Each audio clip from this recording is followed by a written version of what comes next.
بسم اللہ الرحمن الرحیم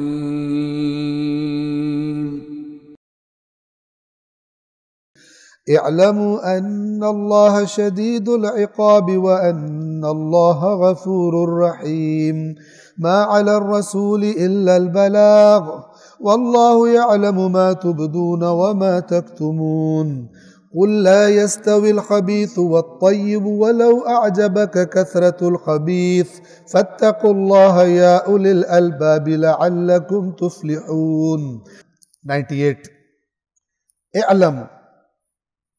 اب یہ بہت خوبصورت ہے، پیچھے سے ریلیٹڈ ہے. اعلموا، جان لو، ان اللہ شدید العقاب، اللہ بڑا شدید عقاب کرنے والا ہے.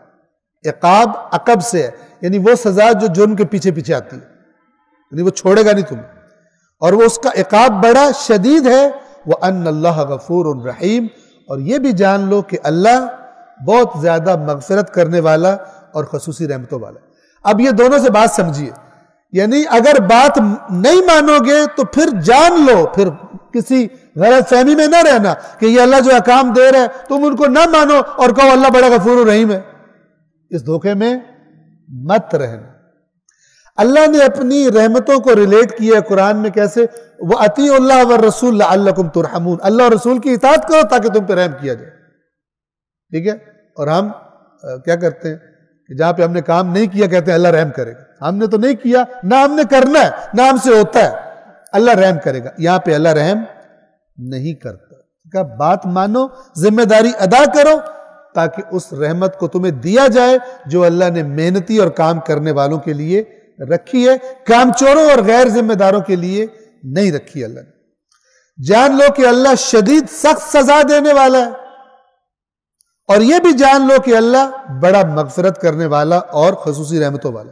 دونوں چیزیں جان لو تو دونوں کے مقام کو سمجھ لو، کب شدید العقاب ہے اور کب غفور الرحیم ہے. مکس نہ کرو، شدید العقاب کو بھول جاؤ اور جو خرابیاں کرتے رہو اور کہو کہ جب پوچھے تو کہو کہ بڑا غفور الرحیم ہے. اللہ تمہارے جیسا سخت نہیں ہے. 99 ما علی الرسول الا البلاغ. پہلے کیا کہا تھا؟ شراب اور جوئے وغیرہ جب منع کیا تھا کہ اگر تم پھر جاؤ تو یاد رکھو کہ ہمارے رسول کے ذمے صرف صاف صاف بات کو پہنچا دینا. یہاں پہ دوبارہ تاکید کی جا رہی ہے کہ ما علی الرسول الا البلاغ، رسول کے ذمے کچھ نہیں ہے سوائے بلاغ، پہنچا دینے کا. تم نہیں مانو گے، اس کا رسول سے نہیں پوچھا جائے گا. رسول سے صرف یہ پوچھا جائے گا آپ نے پہنچا دیا پیغام صاف صاف، اور وہ اللہ کے نبی نے بہترین انداز میں پہنچا دی. محنت کی، زحمت کی. رسول کے ذمے تو صرف حکم پہنچا دینا ہے. واللہ یعلم ما تبدون وما تکتمون، اور پھر اللہ علم رکھتا ہے جو تم ظاہر کرتے ہو اور جو تم چھپاتے ہو. یعنی چلاکیاں لگاؤ گے، فراڈ کرو گے، تعویلیں کر کے ادھر ادھر سے کر کے دو نمبریاں کرنے کے لیے شارٹ کٹس نکالو گے، تو جو تم ظاہر کر رہے ہو اللہ وہ بھی جانتا ہے، اور جو تم دل میں چھپا رہے ہو بے ایمانی اللہ وہ بھی جانتا ہے. رسول نے تمہیں پہنچا دیا دین صاف صاف، اب اس میں چلاکیاں لگاؤ گے تو اللہ سے نہیں چھپا سکتے. 100 قل لا يستوي الخبيث والطيب، اے رسول کہہ دیجئے خبیث اور طیب برابر نہیں ہو سکتے.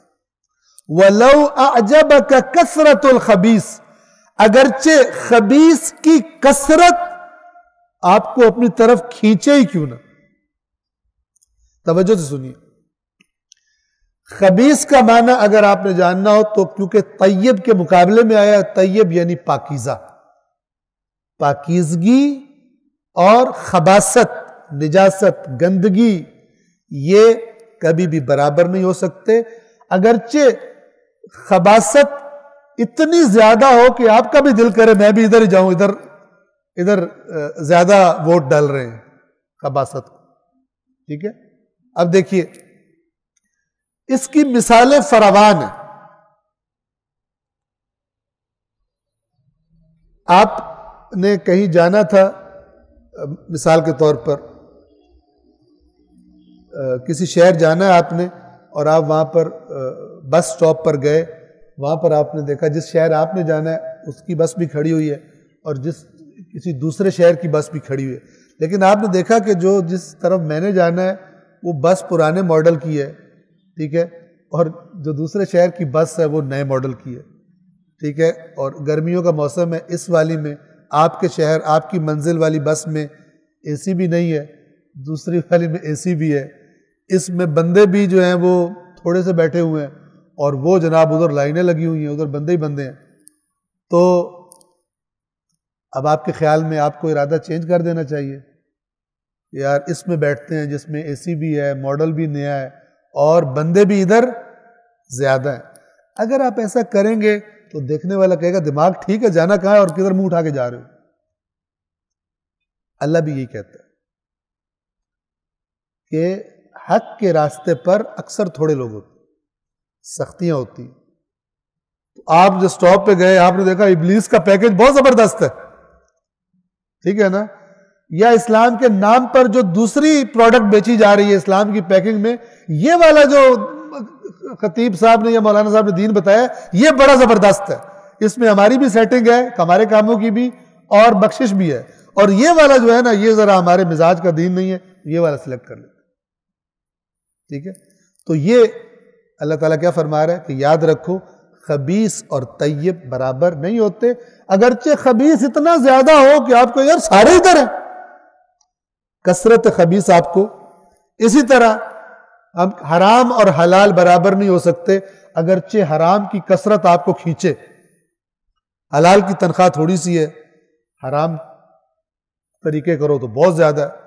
اب وہ روز کھینچتا ہے، دیکھتا ہے میرا کولیگ کھا رہا ہے میں نہیں کھا رہا، ادھر اٹریکشن ہو رہی ہے، میرا کیا بنے گا؟ تو اللہ تعالیٰ کہہ رہا ہے کہ اگرچہ خبیث کی کثرت تمہیں زیادہ ہی کیوں نہ لگے، اس کی طرف مت جانا، یہ دونوں برابر نہیں ہے۔ فاتقوا اللہ، بس کیا کرو؟ اللہ کا تقوی اختیار کیے رکھو، یا اولی الالباب، بہت زبردست، کیا کہہ کے پکارا جا رہا ہے؟ اے خالص عقلوں والو، یعنی اگر خالص عقل سے کام لوگے تو پھر عقل کہے گی وہ خبیث ہے، اگرچہ زیادہ ہے لیکن برائی ہے نہیں جانا اگر عقل سے۔